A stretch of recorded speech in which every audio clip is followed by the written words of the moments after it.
আসসালামু আলাইকুম ওরহমতুল্লাহি ওবরাকাতুহ। নাহমাদুহু ওয়া নুসাল্লি আলা রাসূলিহিল কারীম। আম্মা বা'দু ফাআউযু বিল্লাহি মিনাশ শাইতানির রাজীম। বিসমিল্লাহির রহমানির রহিম। সম্মানিত দিনী ভাই এবং বোনেরা, আজকে আমরা মাযহাব নিয়ে আলোচনা করব। আমাদের এই আলোচনাটিতে আমরা প্রায় 10টি পয়েন্টে কথা বলবো ইনশাআল্লাহ। আমরা শুরুতেই বলবো মাযহাব কি, তারপর শুনবো মাযহাব একাধিক হওয়ার কারণ কি, তারপর মাযহাবের প্রয়োজনীয়তা, মাযহাবের উৎপত্তি ও ক্রমবিকাশ, সেই হিসাবে চারটি বিখ্যাত যে মাযহাব হানাফি মাযহাব, মালিকি মাযহাব, শাফি মাযহাব এবং হাম্বলি মাযহাব কী করে প্রতিষ্ঠিত হলো সে ব্যাপারে আমরা শুনব। এবং সবশেষে এই মাযহাবের চার ইমামের মাঝে সম্পর্ক কেমন ছিল এবং চার ইমামের উদারতা, এবং একেবারে শেষে মাযহাব নিয়ে আমাদের সমাজে প্রচলিত সমাজে যে বাড়াবাড়ি চলছে সেগুলোর ব্যাপারে আমরা কথা শুনবো ইনশাআল্লাহ। তো শুরুতে আমরা জানবার চেষ্টা করব যে মাযহাব কি। আমরা জানি যে মাযহাব এটা হচ্ছে আরবি শব্দ। এই মাযহাব শব্দের অর্থ হচ্ছে পথ বা মত কিংবা অভিমত, অর্থাৎ ইমামদের গবেষণালব্ধ যে মতামত বা অভিমত, এটাকে আরবিতে মাযহাব বলা হয়। ইংরেজিতে যেটাকে বলে স্কুল অফ থট। সংক্ষেপে বলা যায় যে যে পথের গন্তব্য কোরআন এবং সুন্নাহ, সেটাই হচ্ছে মাযহাব। অনেক সময় এমন হয় যে কোরআন এবং সুন্নাতে যে বিধিবিধানগুলো দেয়া হয়েছে সেগুলো সরাসরি হয়তো আমাদের বুঝে আসে না, কিংবা মানাটাও আমাদের জন্য কষ্ট হয়ে যায়। সেক্ষেত্রে এটাকে বুঝবার জন্য, এটাকে সহজভাবে আমল করবার জন্য আমাদেরকে মাযহাবের থ্রুতে, মাযহাবের যে মতামত সেটার থ্রুতে যদি আমরা আমল করি, সেটা আমাদের জন্য আমল করা অনেক সহজ হয়ে ওঠে। তাহলে আমরা বলতে পারি যে মাযহাব কোরআন সুন্নাহ বিরোধী কিছু নয়, বরং কোরআন এবং সুন্নায় যে বিধানগুলো রয়েছে এগুলোকে একটা ইন অর্ডারে, একটা সুবিন্যস্ত ধারাতে নিয়ে আসার চেষ্টা করা হয়েছে এই মাযহাবে। বেসিক্যালি কোরআন ও হাদিসের সবচেয়ে বিশুদ্ধ ব্যাখ্যাই হচ্ছে মাযহাবের ইমামদের সংকলিত ফিকহে ইসলামী, এবং এই ফিকহ শাস্ত্রের যে স্কুল অফ থট, এগুলোকেই বেসিক্যালি মাযহাব বলা হচ্ছে। প্রসিদ্ধ মাযহাব আমরা জানি যে চারটি: হানাফি, শাফিঈ, মালিকি এবং হাম্বলি। আমরা জানি যে কোরআন সুন্নাতে বিক্ষিপ্তভাবে অনেক কিছু উল্লেখ করা হয়েছে এবং মাযহাবে সেটাকে সুশৃঙ্খলভাবে আমাদের সামনে উপস্থাপন করা হয়েছে। যেমন ধরুন, নামাজে ফরজ কয়টি বা নামাজের ওয়াজিব কয়টি, এ ব্যাপারে কিন্তু আপনি পুরো কোরআন চষে বা হাদিস ঘেটে আপনি বের করতে পারবেন না যে এতটি, মোট এতটি সালাতের ফরজ, এতটি হচ্ছে সালাতের ওয়াজিব। এইভাবে কোরআন সুন্নায় কোথাও উল্লেখ করা নেই। বেসিকলি মাযহাবের ইমামগণ নিরলস প্রচেষ্টা করে, অনেক গবেষণা করে বেসিকলি এই প্রশ্নের উত্তরগুলো খোঁজার চেষ্টা করেছেন, এবং তারা হাজার হাজার মাসআলা ইস্তেমবাদ করেছেন, যেটা আমাদের ইসলামী বিধিবিধানকে বুঝা এবং সহজভাবে মানা, এটা আমাদের জন্য সহজ করে দিয়েছে। তাহলে আমরা এক কথায় বলতে পারি কোরআন সুন্নাহর সহজ এবং সার নির্যাসী হচ্ছে বেসিকলি মাযহাব। এবার আমরা জানার চেষ্টা করব মাযহাব একাধিক হওয়ার কারণ কি। যেহেতু শুরুতে আমরা বলেছি মাযহাব মানে মতামত বা অভিমত, সো প্রত্যেকের মতামত একরকম হবে এটা আসলে লজিক্যাল না, এটা যৌক্তিকও নয়। এক একজনের চিন্তা এক এক রকম, বুঝ একরকম, মতের ভিন্নতা বা বুঝের ভিন্নতা বা চিন্তার ভিন্নতা it's very common and very human. এটা মানুষের মাঝে থাকবেই, এটাই মানুষের সহজাত। এ কারণেই একাধিক মতামত কোরআন সুন্নাহর বিষয়ে আমরা পাচ্ছি। পাশাপাশি রাসূল সাল্লাল্লাহু আলাইহি ওয়াসাল্লামের পক্ষ থেকেও একটি আমলের ব্যাপারে একাধিক, কোনো একটি বিষয় একাধিক আমলও প্রমাণিত হয়েছে, ফলে একাধিক মতামত এখানে গড়ে উঠেছে। যেমন ধরুন, সালাতে কখনো কখনো রাসূল সাল্লাল্লাহু আলাইহি ওয়াসাল্লাম বুকের উপরে তিনি হাত বেঁধেছেন, কখনো নিচে হাত বেঁধেছেন, কখনো নাভির সাথে মিলিয়ে হাত বেঁধেছেন, কখনো নাভি সংলগ্ন নিচে হাত বেঁধেছেন। তো কোনো কোনো সাহাবা ওনার রাসূল সাল্লাল্লাহু আলাইহি ওয়াসাল্লামের কাছ থেকে বুকের উপরে যে হাত বাঁধার হাদিসটি সেটি গ্রহণ করেছে। কোনো কোনো সাহাবারা নাভির উপরে যে হাত বেঁধেছে সেটা গ্রহণ করেছে। কোনো কোনো সাহাবারা নাভি সংলগ্ন নিচে যে হাদিসটি ওনার রাসূল সাল্লাল্লাহু আলাইহি ওয়াসাল্লামের কাছ থেকে দেখেছেন বা শুনেছেন সেটি গ্রহণ করেছেন। আবার কখনো কখনো আল্লাহ রাসূল সাল্লাল্লাহু আলাইহি ওয়াসাল্লাম টায়ার্ড হয়ে গেলে হাত বাঁধা থেকে হাত ছেড়ে দিতেন। অনেক সাহাবারা, বিশেষ করে মালিকি মাযহাবের অনেক অনুসারীরা এই মতামতটিকে গ্রহণ করেছেন। এভাবেই কিন্তু একটি প্রসঙ্গে বা একটি বিষয়ে রাসূল সাল্লাল্লাহু আলাইহি ওয়াসাল্লামের কাছ থেকে যখন একাধিক আমল প্রমাণিত হয়েছে, ফলে এই ক্ষেত্রে একাধিক মতামত বা ভিন্ন মত এখানে তৈরি হয়েছে। এই বিষয়টি যে শুধু মাযহাবের কারণে মাযহাবের ইমামরাই করেছেন এমনটি নয়, বরং রাসূল সাল্লাল্লাহু আলাইহি ওয়াসাল্লামের যুগেও সাহাবাদের মাঝে ফিকহি অনেক বিষয়ে মতভেদ কিন্তু আমরা দেখতে পাই, একটি বিষয়ে একাধিক মতামত দেখতে পাই। যেমন সালাতের শুরুতে কোনো কোনো সাহাবারা সূরা ফাতিহা শুরু করার আগে বিসমিল্লাহির রহমানির রহিম এটি আওয়াজ করে পরে তারপরে আলহামদুলিল্লাহি রাব্বিল আলামিন দিয়ে সালাত শুরু করতেন। আবার অনেক সাহাবারা সালাতের শুরুতে বিসমিল্লাহির রহমানির রহিম এটিকে আওয়াজ করে পড়তেন না, বরং আলহামদুলিল্লাহি রাব্বিল আলামিন এখান থেকে জাহারি কেরাতে আওয়াজ দিয়ে শুরু করতেন। তাহলে দেখুন সাহাবাদের সময়ও কিন্তু একাধিক মতামত বা ভিন্ন মত পাওয়া গিয়েছে। সাহাবীদের সময়কালে যে কোনো বিষয়ে একাধিক মতামত পাওয়া যেত, এক্ষেত্রে আমরা সহিহ বুখারীর একটি বিখ্যাত হাদিস উল্লেখ করতে পারি, যেখানে আহজাবের যুদ্ধের প্রসঙ্গটা এসেছে এবং আহজাবের যুদ্ধে যখন মুসলমানরা জয়লাভ করলো, আল্লাহ রাসূল সাল্লাল্লাহু আলাইহি ওয়াসাল্লাম আহজাবের ওই প্রান্ত থেকে বা খন্দকের প্রান্ত থেকে মদিনায় ফিরে আসার প্ল্যান করছিলেন। জিবরাইল আলাইহিস সালাম এসে বললেন, ইয়া রাসূলুল্লাহ, আপনারা তলোয়ার নামিয়ে ফেলেছেন, আমরা তো নামাইনি। আল্লাহ তাআলা আদেশ দিয়েছেন যে বনু কুরাইজাতে অভিযান পরিচালনা করতে হবে, আপনি মদিনাতে যাবেন না, বরং বনু কুরাইজার দিকে যান। একথা শুনে আল্লাহ রাসূল সাল্লাল্লাহু আলাইহি ওয়াসাল্লাম সাহাবাদেরকে বললেন, তোমরা সবাই ডিরেক্টলি এখান থেকে বনু কুরাইজার দিকে চলে যাবে। ভাষ্যটি ছিল এমন, লা ইউসাল্লিয়ান্না আহাদুন আল আসরা ইল্লা ফি বানি কুরাইজা, মানে তোমরা কেউই কিন্তু পথিমধ্যে আসর পড়বে না, বরং বনি কুরাইজায় পৌঁছে তারপরে আসরের সালাত পড়বে। আল্লাহ রাসূল সাল্লাল্লাহু আলাইহি ওয়াসাল্লামের কমান্ডের সাথে সাথে সবাই, বনু কুরাইজা হচ্ছে মদিনা থেকে বেশ দূরে, ইহুদিদের একটা দুর্গ ছিল, সেখানে ইহুদি কমিউনিটি সেখানে থাকতো। রাসূল সাল্লাল্লাহু আলাইহি ওয়াসাল্লাম বললেন, আসরের নামাজ তোমরা বনু কুরাইজায় পৌঁছে তারপরে পড়বে। সাহাবারা চলতে আরম্ভ করলেন। পথিমধ্যে আসরের ওয়াক্ত হয়ে গেল। সাহাবাদের মধ্যে একদল ভাবলেন যে আসরের ওয়াক্ত যেহেতু হয়েছে, আমরা এখানেই পড়ে ফেলবো। ওনারা বললেন যে রাসূল সাল্লাল্লাহু আলাইহি ওয়াসাল্লাম এই কথাটি দিয়ে বোঝাতে চেয়েছেন যে তোমরা এমনভাবে দ্রুত যাবে যাতে বনু কুরাইজায় যে আসরের সময় হয়, ফলে ওখানে আসর পড়বে। কিন্তু যেহেতু আমাদের লেট হয়ে গিয়েছে, ফলে আমরা আসরের সময় হওয়ার সাথে সাথে পথিমধ্যে পড়ে ফেলবো। ওনারা এই চিন্তা থেকে মাঝপথে আসর পড়ে ফেললেন।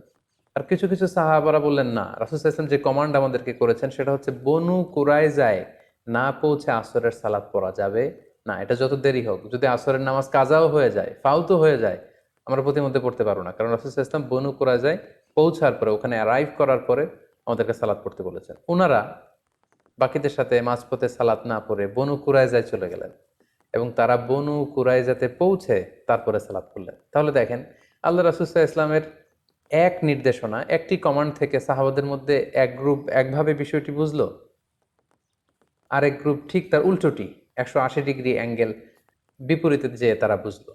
এবং পরবর্তীতে আল্লাহ রাসূল সাল্লাল্লাহু আলাইহি ওয়াসাল্লাম যখন বনু কুরাইজায় উপস্থিত হলেন, ওনার কাছে বিষয়টি পেশ করা হলো যে আপনার এই কমান্ড শুনে, নির্দেশনা শুনে কিছু সাহাবা পথিমধ্যে নামাজ পড়েছে, কিছু সাহাবা বনু কুরাইজায় এসে পড়েছে। রাসূল সাল্লাল্লাহু আলাইহি ওয়াসাল্লাম কাউকে কিছু বললেন না। রাসূল সাল্লাল্লাহু আলাইহি ওয়াসাল্লাম বললেন, ইটস ওকে, ঠিক আছে, সমস্যা নেই। তো এই দুইটি মতামতের মধ্যে কোনোটা যদি ভুল হতো, তাহলে রাসূল সাল্লাল্লাহু আলাইহি ওয়াসাল্লাম চুপ করে বসে থাকতেন না। কারণ নবীদের বৈশিষ্ট্য হচ্ছে তারা যদি কোথাও ভুলভাল কিছু দেখতে পান, শরীয়ত বিরোধী কিছু দেখতে পান, ওনারা এটাকে শুধরে দেন। রাসূল সাল্লাল্লাহু আলাইহি ওয়াসাল্লাম কিছুই বললেন না, তার মানে বোঝা গেল দুটিই ঠিক ছিল। কোনো একটি বিষয়ে একাধিক জিনিস যে হক হতে পারে, বনু কুরাইজার এই ঘটনাটাই তার প্রমাণ বহন করে। অর্থাৎ সব বিষয়ে হক কেবলমাত্র একটি, এটা নাও হতে পারে। কখনো কখনো একাধিক বিষয়ে হক হতে পারে। যেমন আপনি যদি বুকের উপরে হাত বাঁধেন, আপনার এটা বলার সুযোগ নেই যে যারা নাভির নিচে হাত বাঁধে তাদের সালাত হচ্ছে না, তারা বাতিল, এটা বলার সুযোগ নেই। আবার যারা নাভির নিচে সালাতে হাত বাঁধছেন, তারা আপনারা কখনোই বলতে পারবেন না যে যারা বুকের উপরে বাঁধে তাদের সালাত হচ্ছে না, এটা বাতিল না। তার মানে কোনো কোনো বিষয়ে এমনও হয়, একাধিক বিষয়ে হক হতে পারে। যেমন সালাতের বুকে হাত বাঁধার ক্ষেত্রে বুকের উপরের এটাও ঠিক আছে, মাঝখানেও ঠিক আছে, নাভি সংলগ্ন নিচেও ঠিক আছে, প্রয়োজনে কারো যদি কষ্ট হয় হাত যদি সে ছেড়ে দেয় সেটাও ঠিক আছে। অনেকে বলে যে এটাও ঠিক ওইটাও ঠিক, এটা কেমন করে হয়? তাদের জন্য এই হাদিসটা একটা বড় ধরনের দলিল যে কোনো বিষয়ে একাধিক মতামত হক হতে পারে, একাধিক মতামতই সহি হতে পারে। নট নেসেসারি যে একটা বিষয়ই সঠিক হতে হবে, কখনো কখনো একাধিক বিষয়ও সহি হতে পারে। তাহলে এই প্রসঙ্গে আমরা বুঝলাম যে এই যে মতের ভিন্নতা, চিন্তার ভিন্নতা বা বুঝের, আন্ডারস্ট্যান্ডিং এর ভিন্নতা, এটা শুধু আমাদের সময়ে না বা মাযহাবের ইমামদের মধ্যেই না, এটা সাহাবাদের মধ্যেও ছিল।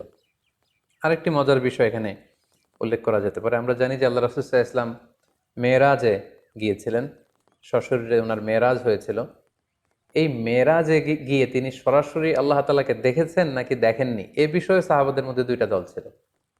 যেমন আল্লাহ রাসূল সাল্লাল্লাহু আলাইহি ওয়াসাল্লামের প্রিয়তম স্ত্রী আম্মা জান আয়েশা রাদিয়াল্লাহু তাআলা আনহা উনি মনে করতেন যে মেরাজে যে রাসূল সাল্লাল্লাহু আলাইহি ওয়াসাল্লাম আল্লাহ তাআলাকে সরাসরি দেখেননি। আবু হুরায়রা রাদিয়াল্লাহু তাআলা আনহু এই মতামত গ্রহণ করেছেন। অন্যদিকে আব্দুল্লাহ ইবনে আব্বাস রাদিয়াল্লাহু তাআলা আনহুর মতো সাহাবী, আনাস রাদিয়াল্লাহু তাআলা আনহুর মতো সাহাবী, উনারা মনে করতেন যে রাসূল সাল্লাল্লাহু আলাইহি ওয়াসাল্লাম সরাসরি মেরাজের রাতে আল্লাহ তাআলাকে দেখেছেন।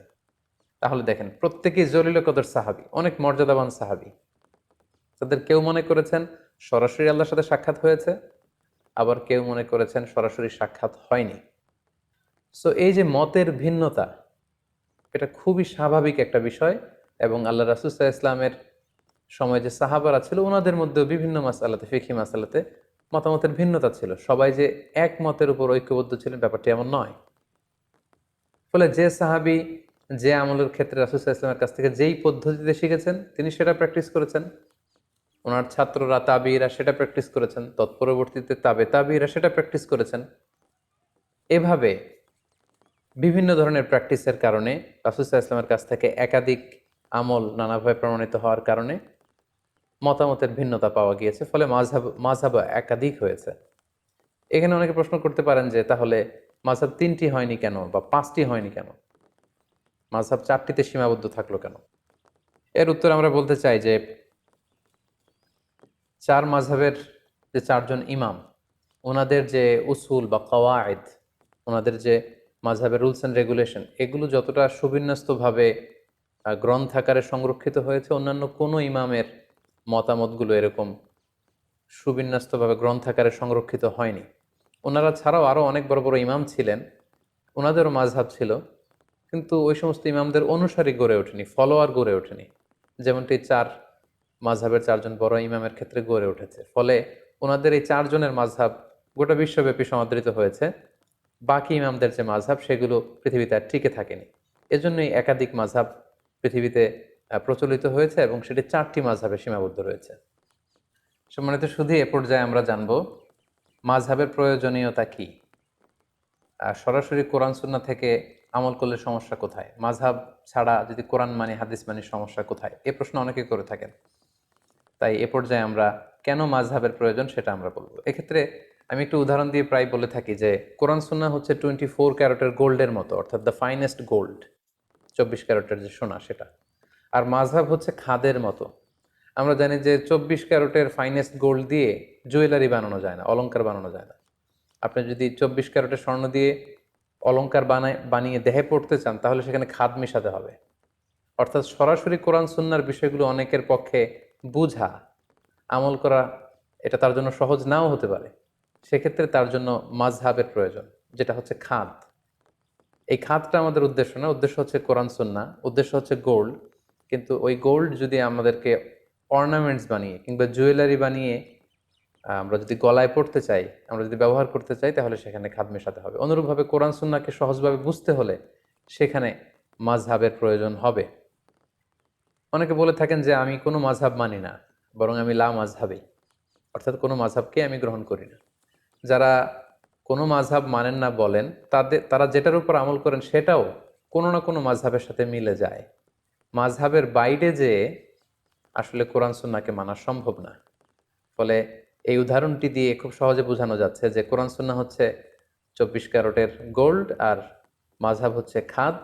এই গোল্ডটাকে গহনা বানিয়ে গলায় পরার জন্য এই খাদের প্রয়োজন, কারণ খাদ না মেশালে এটাকে বাঁকা করা যায় না, গোল্ডটাকে ডিজাইন করা যায় না, শেপ দেয়া যায় না। পাশাপাশি অনেকে মনে করে থাকেন যে মাযহাবের কারণে ইসলাম বিভক্ত হয়ে গিয়েছে। অনেকে বলেন যে একটা মাযহাব থাকলেই তো ভালো হতো, এখানে 4টা হলো কেন?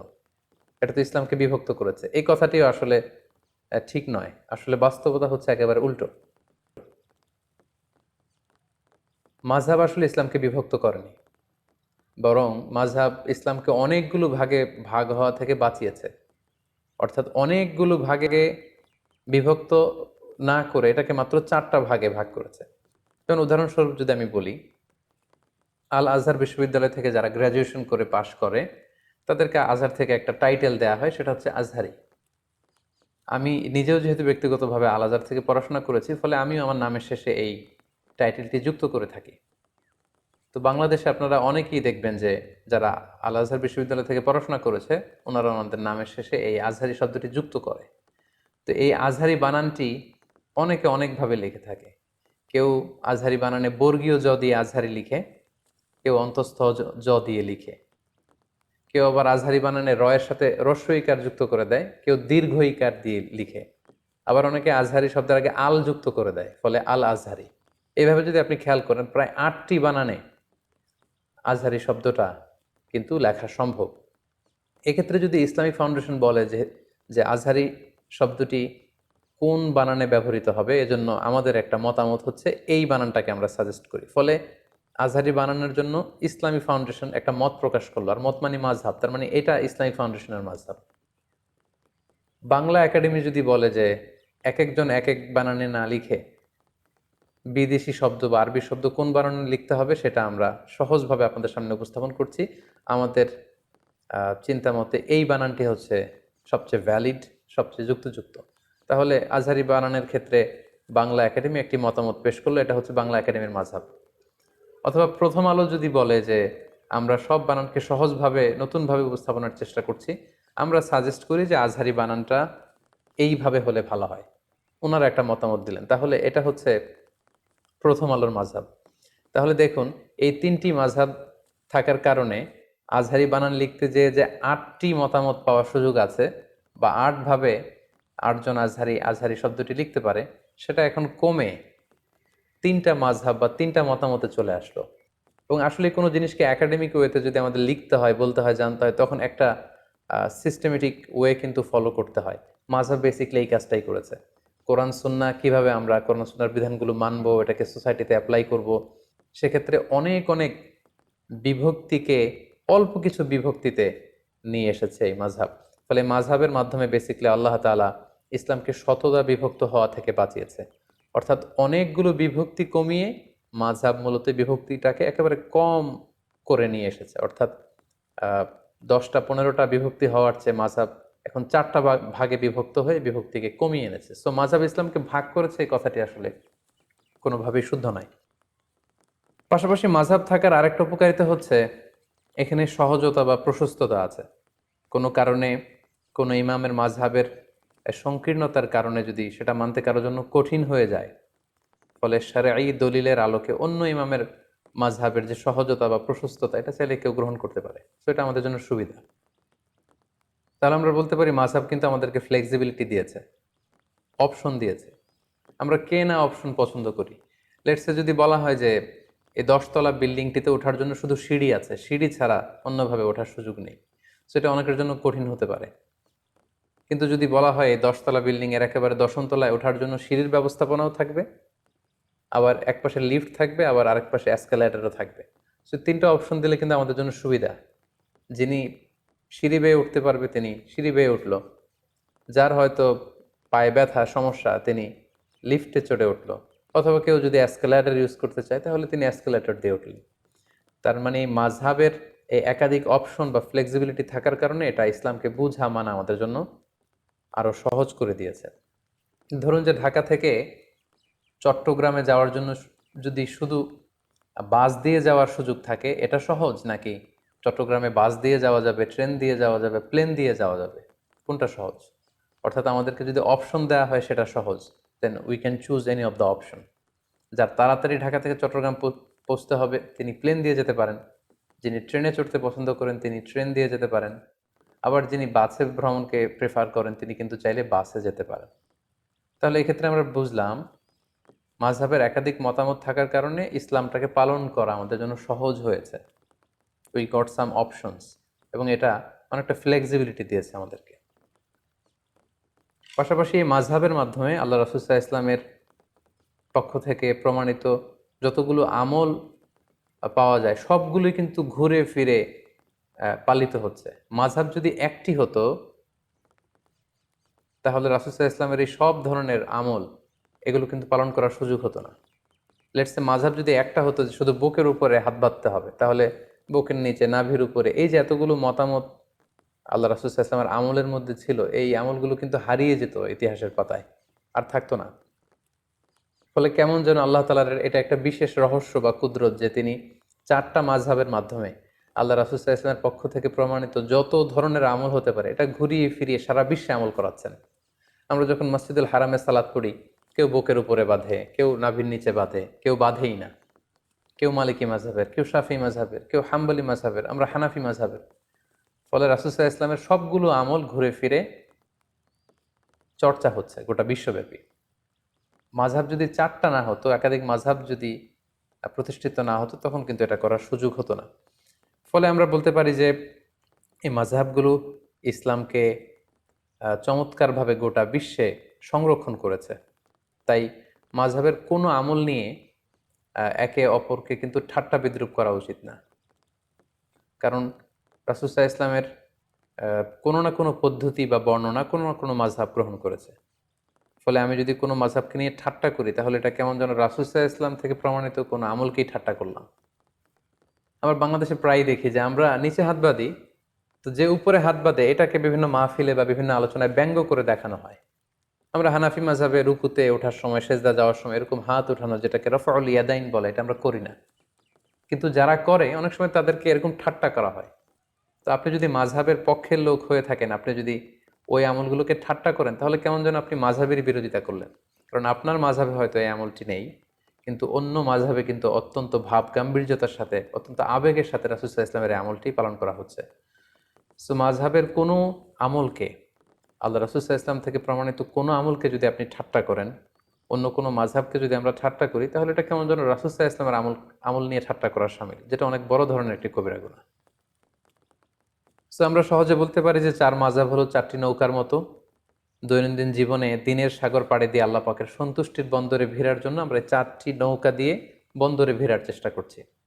তো সেক্ষেত্রে আমরা 4 নৌকার আরোহীরা যদি একে অন্যের সাথে পারস্পরিক ধাক্কাধাক্কি বা ঠুকোঠুকিতে লিপ্ত হই, তাহলে হয়তো আমাদের সাগরে পড়ে হাবুডুবু খেতে হবে। আল্লাহ সন্তুষ্টির বন্দরে হয়তো ভিড়া আমাদের জন্য কঠিন হয়ে যাবে। মাযহাব নিয়ে একে অপরের প্রতি অশ্রদ্ধা, সহিংসতা কিংবা বিতর্ক বা সংঘাতের ব্যাপারটি ঠিক এমনই। সো আমরা বলতে পারি যে মাযহাব ইসলাম পালনকে আমাদের কাছে আরো সহজ করে তুলেছে।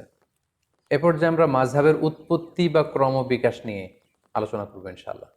আমরা জানি যে প্রসিদ্ধ মাযহাব হচ্ছে 4টি: হানাফি, মালিকি, শাফিঈ এবং হাম্বলি। সর্বপ্রথম যে মাযহাবটি প্রতিষ্ঠা লাভ করেছে সেটি হচ্ছে হানাফি মাযহাব, এবং সেটি ইরাকে প্রতিষ্ঠা লাভ করেছে। আমরা জানি যে ওমরে ফারুক রাদিয়াল্লাহু তাআলা আনহু যখন মুসলিম বিশ্বের খলিফা, তখন 16 হিজরিতে তিনি ইরাক জয় করেন।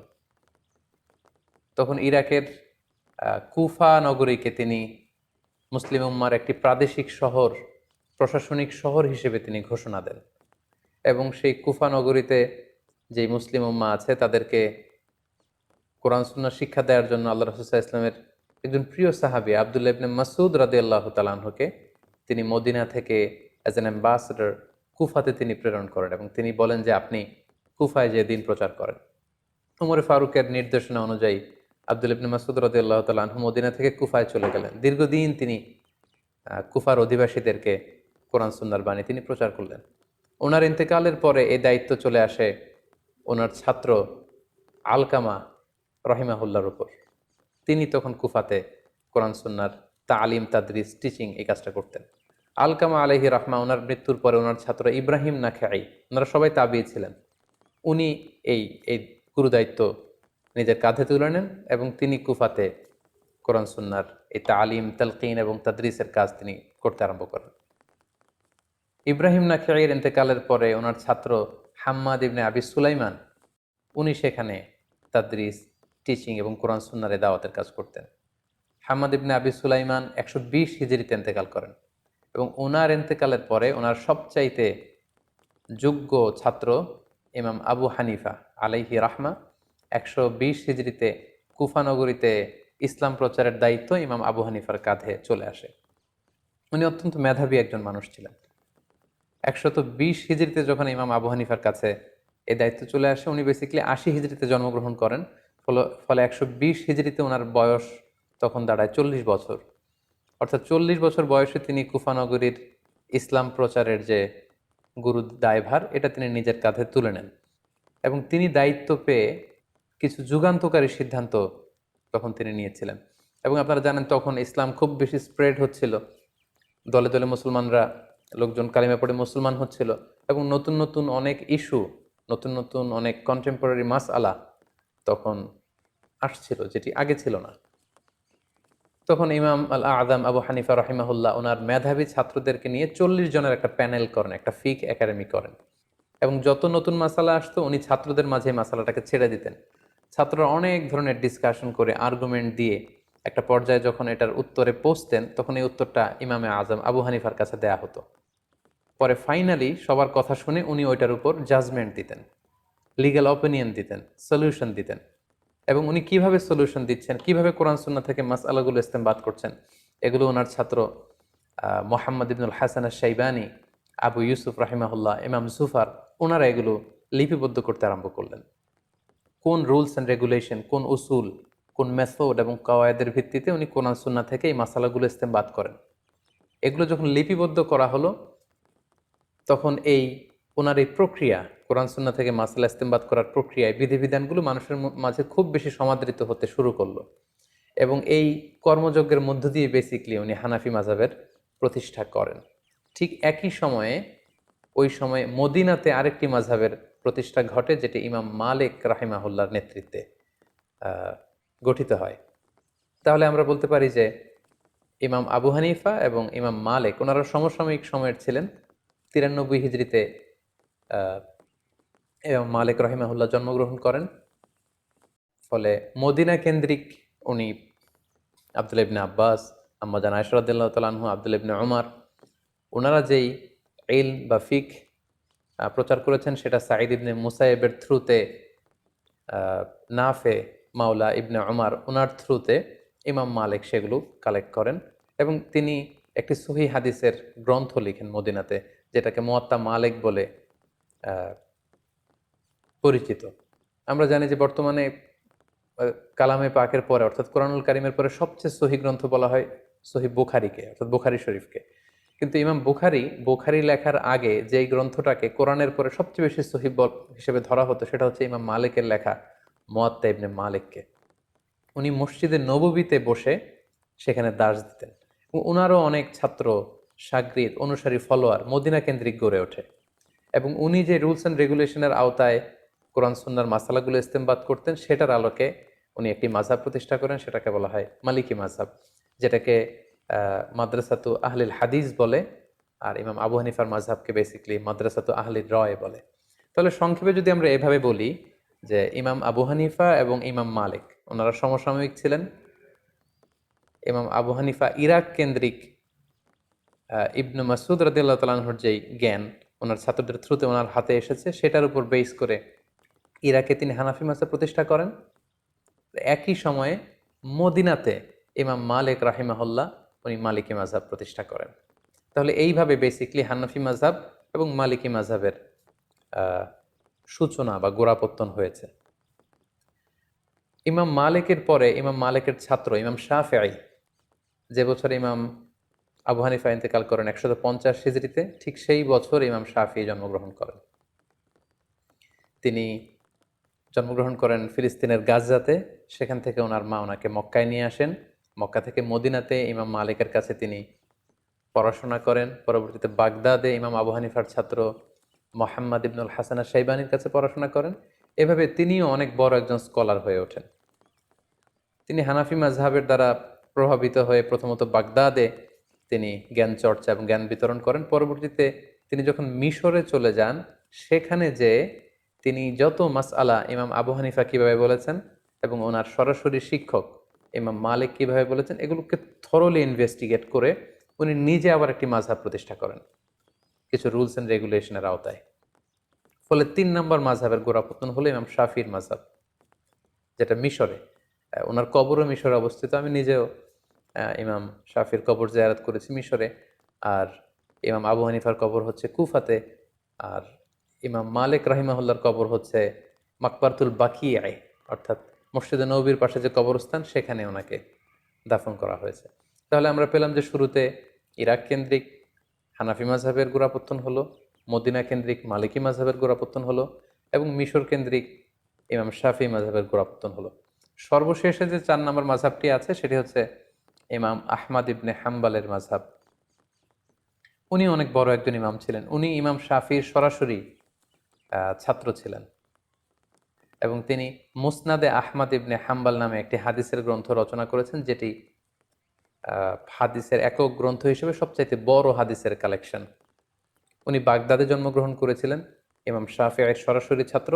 সর্বশেষে উনি আগের তিনটি মাযহাবকে গবেষণা করে এবং নতুনভাবে ওনার গবেষণার যে রুলস অ্যান্ড রেগুলেশন সেগুলোর আলোকে উনি সর্বশেষ লেটেস্ট মাযহাবকে প্রতিষ্ঠা করলেন, সেটাকে হাম্বলি মাযহাব বলা হয়। এইভাবেই বেসিকলি মাযহাবের গোড়াপত্তন হয়। প্রথমে ইমাম আবু হানিফা হচ্ছেন এটার পায়োনিয়ার, তারপর ইমাম মালিকের নেতৃত্বে মালিকি মাযহাব, ইমাম শাফিঈর নেতৃত্বে শাফিঈ মাযহাব এবং সর্বশেষে ইমাম আহমদ ইবনে হাম্বলের নেতৃত্বে হাম্বলি মাযহাবের গোড়াপত্তন হয়। এভাবেই চারটি মাযহাব গোটা বিশ্বে প্রসিদ্ধি লাভ করে এবং তালাক্কাতিল উম্মাহ হাযিহিল মাযাহিব আল আরবাআতা বিল কবুল ফি মাশারিকিল আরদি ওয়া মাগারিবিহা।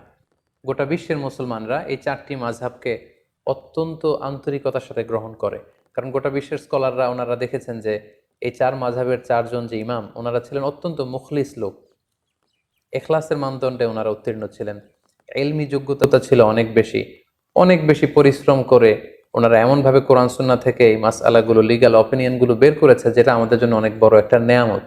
এবং ওনাদের এই কাজের মধ্য দিয়ে গোটা বিশ্বের মুসলিম উম্মার হৃদয়ে মণিকোঠায় ওনারা স্থান করে নিয়েছে। ফলে গোটা বিশ্বের আপনি মুসলিম রাষ্ট্রগুলোর দিকে যদি খেয়াল করেন তাহলে দেখবেন যে সবাই এই চারটি মাযহাবের কোনো না কোনো একটি মাযহাবকে ওনারা গ্রহণ করেছেন।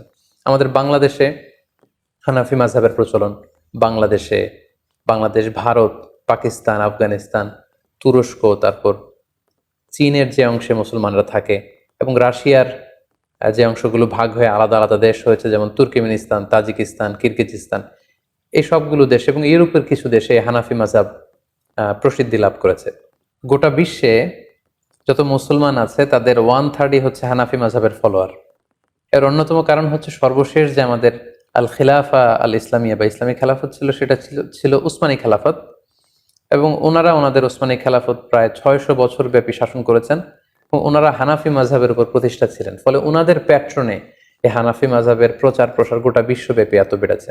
আমরা যদি পরবর্তীতে মালিকি মাযহাবের দিকে খেয়াল করি, নর্থ আফ্রিকান যে কান্ট্রিগুলো আছে সেখানে মালিকি মাযহাব প্রসিদ্ধি লাভ করেছে। কুয়েতে, বাহরাইনে, দুবাইতে এবং সৌদি আরবের কিছু অঞ্চলে মালিকি মাযহাবের অনুসারী করে উঠেছে। শাফি মাযহাবের কথা যদি আমরা বলি, মিশরে সেটা আমরা দেখি যে মিশরের শাফি মাযহাবকে ফলো করা হয়। মালয়েশিয়াতে, ইন্দোনেশিয়াতে, শ্রীলঙ্কাতে, ইথিওপিয়া, সোমালিয়া এবং ইয়ামানে এই শাফি মাযহাবের অনুসারীদেরকে আমরা পাবো। সবশেষে যদি হাম্বলি মাযহাবের কথা বলি তাহলে আমরা দেখবো যে সৌদি আরবের অধিকাংশ মানুষ হাম্বলি মাযহাবের অনুসারী, কাতারের লোকেরা হাম্বলি মাযহাবকে অনুসরণ করে, দুবাইয়ের কিছু স্টেটে। এইভাবে গোটা বিশ্বের মুসলমানেরা এই চারটি মাযহাবকে গ্রহণ করেছে এবং এই চারজন মাযহাবের যে ইমাম ওনাদের সম্পর্কের দিকে যদি আমরা খেয়াল করি তাহলে দেখবো যে ওনারা তো একে অপরের ছাত্র ছিলেন। ইমাম মালিক আলাইহি রাহমা, ওনার সরাসরি ছাত্র ছিলেন ইমাম শাফিঈ। ইমাম শাফিঈর সরাসরি ছাত্র ছিলেন ইমাম আহমদ ইবনে হাম্বল। ইমাম আহমদ ইবনে হাম্বলের সরাসরি ছাত্র ছিলেন বেসিক্যালি ইমাম বুখারী, ইমাম মুসলিম, ইমাম আবু দাউদ সিজিস্তানি। সো ওনাদের মধ্যে সম্পর্কটা ছিল অত্যন্ত প্রগাঢ়, অত্যন্ত আন্তরিকতার সম্পর্ক, ছাত্র এবং শিক্ষকের সম্পর্ক। ওনারা একে অন্যের শুভাকাঙ্ক্ষী ছিলেন, একে অন্যের প্রতি সৌহার্দ্যপূর্ণ আচরণ করতেন এবং ওনারা যে কতটা বেশি উদার ছিলেন, ব্রড মাইন্ডেড ছিলেন, এটা আমরা ছোট্ট একটি ঘটনা থেকে বুঝতে পারবো। ইমাম শাফিঈ যখন একবার কুফাতে যান ভ্রমণ করতে, ইমাম মুহাম্মদ ইবনে হাসান আশ-শাইবানির আপ্যায়নে বা নিমন্ত্রণে তিনি যখন যান, তিনি বললেন যে আমি ইমাম আল আযম আবু হানিফা রাহিমাহুল্লাহর কবর জিয়ারত করব। কবর জিয়ারত করলেন। পাশে এক মসজিদে উনি যখন নামাজ পড়ছিলেন, আমরা জানি যে ইমাম শাফিঈ উনি রফউল ইয়াদাইনকে সমর্থন করেন। ওনার মাযহাবে রুকু থেকে ওঠার সময় এরকম হাত উঠানো, সিজদায় যাওয়ার আগে হাত উঠানো, সিজদা থেকে উঠে হাত উঠানো, এটাকে আরবিতে বলা হয় রফউল ইয়াদাইন। এটা হানাফি মাযহাবে নেই। আমরা যখন হানাফি মাযহাবের নিয়ম অনুযায়ী সালাত আদায় করি আমরা এভাবে হাত উঠাই না বারবার, কিন্তু ইমাম শাফিঈ সালাত আদায় করার সময় রফউল ইয়াদাইন করতেন। এটা ছিল ওনার মাযহাব। কিন্তু কুফাতে ইমাম আবু হানিফার কবরের পাশে কোন এক মসজিদে উনি যখন নামাজ পড়ছিলেন, উনি সেখানে এই রফউল ইয়াদাইনকে স্কিপ করলেন, তরক করলেন। উনি এটা করছিলেন না। রফউল ইয়াদাইন না করেই উনি হানাফি মাযহাবের মতো করে নামাজ পড়ছিলেন। সবাই তো অবাক, এত বড় ইমাম, ইমাম শাফিঈ, যার ব্যক্তিগত অভিমত হচ্ছে সালাতে এরকম রফুল এদান করতে হবে, এটা সুন্নাহ, কিন্তু উনি এটা না করে কেন আজকে এভাবে নামাজ পড়ছেন? নামাজ শেষে ইমাম মোহাম্মদ ইবনে হাসান সাহেবানে জিজ্ঞেস করলেন যে আপনি কি আপনার রফউল ইয়াদাইনের যে অভিমত এটা থেকে সরে এসেছেন? আপনি কি ইমাম আজম আবু হানিফার যে মতামত ওই মতামতে চলে এসেছেন? উনি বললেন, না, আমি আমার মতামত থেকে সরে আসিনি, আমার মতামত আগে যেটা ছিল সেটাই আছে। আমি ইহতিরামান লি আবি হানিফা, ইমাম আবু হানিফাকে সম্মান দেখানোর জন্য, যেহেতু পাশেই ওনার কবর, আমি ওনার এলাকা ভিজিট করতে এসেছি, তাই সম্মানার্থে আমার মতামতকে আমি এখানে স্কিপ করে ওনার মতামত অনুযায়ী সালাত আদায় করেছি। আল্লাহু আকবার কাবীরা। তার মানে কতটা উদার মানসিকতার ওনারা ছিলেন। মাযহাবের ইমামগণ এক একজন কত ব্রড মাইন্ডেড পার্সোনালিটি ছিলেন, কিন্তু আমরা ওনার অনুসারীরা সামান্য ছোট ছোট বিষয় নিয়ে, যেগুলো দিনের মৌলিক বিষয়, তো মাযহাবের মধ্যে কোনো পার্থক্য নেই, ফুরুআত যেগুলো অমৌলিক ছোটখাটো বিষয়ের পার্থক্য নিয়ে আমরা একে অপরকে বাতিল বলে ঘোষণা দিয়ে দিই, কাফির বলে ঘোষণা দিয়ে দিই, ইসলাম থেকে খারিজ করে দিই, যেটি মোটেও কাম্য নয়। সম্মানিত শুধু এ পর্যায়ে আমরা আমাদের আলোচনার একেবারে শেষ পর্যায়ে চলে এসেছে। এ পর্যায়ে আমরা মাযহাব নিয়ে আমাদের সমাজে যে প্রচলিত বাড়াবাড়ি, এগুলো নিয়ে কিছু কথা বলবো। আহলে সুন্নাতুল জামায়াতের আকীদা হচ্ছে নবীরা হচ্ছে মাসুম, ওনারা কোনো ভুল করেননি, কোনো পাপ করেননি।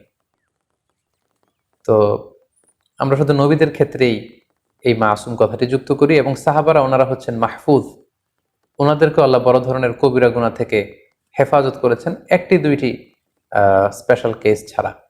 আর মাযহাবের যে চারজন ইমাম আছে ওনাদেরকে আমরা মাসুম মনে করি না, ওনারা ভুল থেকে মাসুম নন, নিষ্পাপ নন। ওনাদের গবেষণা করতে যে ভুল হয়ে যেতে পারে, তবে আমরা ওনাদের এই গবেষণাকে এপ্রিসিয়েট করি। নাহনু নুহিব্বুহুম ওয়া নাহতারিমুহুম ওয়া লা নুকদ্দিসুহুম, আমরা ওনাদেরকে ভালোবাসি, ওনাদেরকে রেসপেক্ট করি, হৃদয়ের গহীন থেকে তাদের জন্য আমাদের ভালোবাসা আছে। ওনারা মুসলিম উম্মার জন্য আল্লাহ তাআলার পক্ষ থেকে অনেক বড় নেয়ামত, কিন্তু আমরা মাযহাবকে দ্বীন মনে করব না। ওয়ালা নাজআলু মাযহাবাহুম দীনান, ওনাদের যে মাযহাব মতামত এটাকে আমরা দ্বীন মনে করি না, বাল নাজআলু মাযহাবাহুম ওয়াসিলাতান লিফাহমিদ দ্বীন, আল্লাহর দ্বীনকে বোঝার জন্য এটাকে একটা মাধ্যম বা ওয়াসিলা আমরা মনে করি।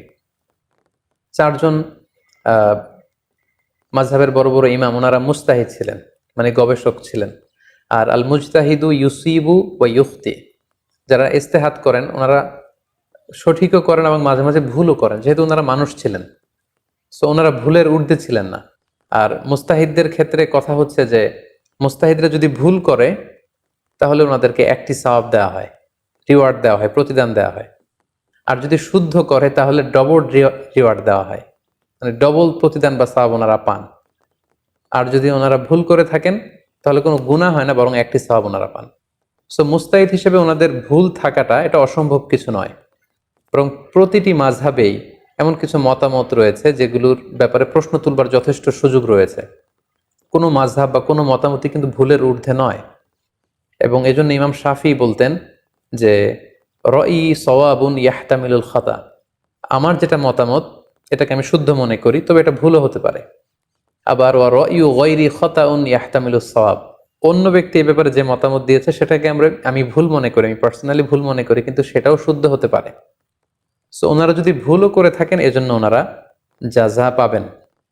তাই কোনো বিষয়ের দলিলের ভিত্তিতে যদি কোনো আলেম নিজ মাযহাবের সাথে ভিন্ন মত পোষণ করে, তখন তাকে আসলে বাতিল, গোমরা এগুলো বলা যাবে না, যেহেতু উনি দলিলের ভিত্তিতে অন্য একটা মতামত গ্রহণ করেছেন। যদিও আমরা হানাফি মাযহাবের, কিন্তু দলিলের ভিত্তিতে যদি আমরা কখনো পরিস্থিতির আলোকে অন্য কোনো মাযহাব বা মতামতকে গ্রহণ করে নেই, তাহলে কিন্তু আমাদের হানাফি মাযহাব কাটা যায় না। আপনি যদি খেয়াল করেন তাহলে দেখবেন যে হানাফি মাযহাবে আসরের ওয়াক্ত শুরু হয় অনেক দেরিতে, সেই হিসেবে শাফি মাযহাবে, হাম্বলি মাযহাবে অনেক আগে শুরু হয়ে যায়। হানাফি মাযহাবের নিয়ম হচ্ছে কোনো বস্তু মাটিতে গেড়ে দিলে দুপুরবেলা এটার মূল ছায়ার পরে যদি ডবল ছায়া পরিমাণ যখন দেখা যাবে তখন আসরের রক্ত শুরু হয়। অন্য মাযহাব অনুযায়ী মূল ছায়া ছাড়া একটা ছায়া যদি পাওয়া যায় আসর রক্ত শুরু হয়। লেটস সে আমরা এভাবে বলতে পারি যে মাগরিবের 1 ঘন্টা আগে হানাফি মাযহাব অনুযায়ী আসরের রক্ত শুরু হয়, শাফি বা হাম্বলি মাযহাবে প্রায় 2 ঘন্টা আগে আসরের রক্ত শুরু হয়। ফলে আমরা যখন সৌদি আরবে যাই, হজ উমরা করতে যাই, তখন মসজিদুল হারামে বা মসজিদে নববীতে বা সৌদি আরবের যে কোনো মসজিদে আসরের আজান কিন্তু শাফি মাযহাবের ওয়াক্ত অনুযায়ী হয়। এবং শাফি মাযহাবের অভিমত অনুযায়ী যখন আসরের ওয়াক্ত হয়, আজান হওয়ার সাথে সাথে কিন্তু আমরা মসজিদে যে শাফি ওয়াক্তে আসরের সালাত পড়ি, আমরা কিন্তু হানাফি ওয়াক্তে আসরের সালাত পড়ি না।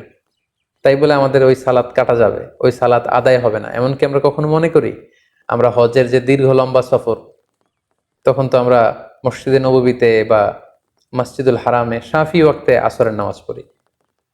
তার মানে এই শাফি ওয়াক্তে যে আসরের সালাত পড়ছি এর পেছনে শক্ত দলিল আছে, এবং দলিলের ভিত্তিতে আমাদের মাযহাবের বাইরে যে অন্য কোনো মাযহাবের কোনো অভিমত বা মতামত আমল করলে এতে আমাদের মাযহাব চলে যায় না, বরং এটা হচ্ছে ফ্লেক্সিবিলিটি। দলিলের ভিত্তিতে প্রয়োজনে কোনো আলেম নিজ মাযহাবের বাইরে যেও অন্য মাযহাবের উপর আমল করতে পারেন। আমরা এই লকডাউনের সময়কালে ঈদের সালাতের প্রসঙ্গটা এখানে উল্লেখ করা যেতে পারে। হানাফি মাযহাব অনুযায়ী জুমার নামাজ, ঈদের নামাজ ঘরে পড়া যায় না, কিন্তু অন্যান্য মাযহাবের মতামত অনুযায়ী গোটা বিশ্বব্যাপী ফতোয়া দেয়া হয়েছিল যে ঈদের সালাত চাইলে 2-4 জন মিলে ঘরে পড়া যাবে। এবং আমরা গোটা বিশ্বে হানাফি মাযহাবের যে সমস্ত অনুসারীরা ছড়িয়ে ছিটিয়ে আছে, আমরা অনেকেই ঘরে কিন্তু ঈদের সালাত আদায় করেছি অন্য মাযহাবের নিয়ম অনুযায়ী। ফলে আমাদের হানাফিয়াত কাটা গিয়েছে ব্যাপারটি কিন্তু এমন নয়, কারণ ওই আমলটির পক্ষে দলিল ছিল। আনাস রাদিয়াল্লাহু তাআলা আনহু একবার ঈদের সালাত মিস করেছেন, জামাত পাননি, বাড়িতে এসে ওনার ফ্যামিলির সবাইকে নিয়ে তিনি আবার ঘরে জামাত করলেন। এটাই ছিল দলিল, এবং এই দলিলের ভিত্তিতে কিন্তু আমরা অনেকেই ঈদের সালাত আদায় করেছি। তো এখানে প্রসঙ্গ হচ্ছে কোনো আমলের ব্যাপারে অন্য মাযহাবের যে মতামত দলিলের ভিত্তিতে সেটাকে যদি কেউ গ্রহণ করে তাহলে সে বাতিল হয়ে যাবে, সে গোমরা হয়ে যাবে, বা তার হানাফিয়াত কাটা যাবে, মাযহাব তিনি যে মাযহাব মানছেন সেটা কাটা যাবে, ব্যাপারটা কিন্তু এমন নয়। আমাদের বাংলাদেশে এই ব্যাপারটাকে খুব জটিল করে দেখা হয়। আমাদের বাংলাদেশের প্রেক্ষাপট হলো যে এখানে হানাফি মাযহাবের বিপরীতে যে কোনো প্রশ্নোত্তরে অংশগ্রহণ বা কোনো গবেষণার মোলাক্ষাস এগুলো শেয়ার করা যায় না। আসলে কিন্তু ব্যাপারটি এমন নয়। আমরা যদি আমানা এলমিয়ার কথা খেয়াল করি তাহলে দেখব যে ইমাম আবু হানিফা বিভিন্ন বিষয়ে যে সমস্ত মতামত ব্যক্ত করেছেন, অনেক সময় ওনার হাতে গড়া ছাত্র ইমাম আবু ইউসুফ, ইমাম মোহাম্মদ ইবনে হাসান আশ-শাইবানী, ওনারা ইমাম আবু হানিফার বিপরীত মত দিয়েছেন।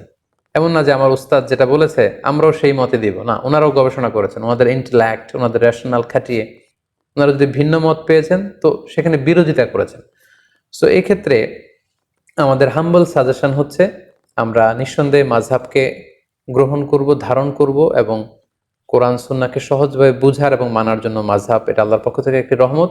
কিন্তু এই মাযহাব নিয়ে যেন আমরা কখনো বাড়াবাড়ি না করি, বরং কোরআন সুন্নাহকে সহজভাবে মানার ক্ষেত্রে এই মাযহাবকে যেন আমরা সহায়িকা হিসেবে গ্রহণ করতে পারি। আল্লাহ তাআলা আমাদের সবাইকে কথাগুলো বুঝার ও আমল করার তৌফিক দান করুক। হাদা মা ইনদি ওয়াল ইলমু ইনদাল্লাহ আলাইহি তাওয়াক্কালতু ওয়া ইলাইহি উনীব। ওয়াসসালামু আলাইকুম ওয়া রাহমাতুল্লাহি ওয়া বারাকাতুহু।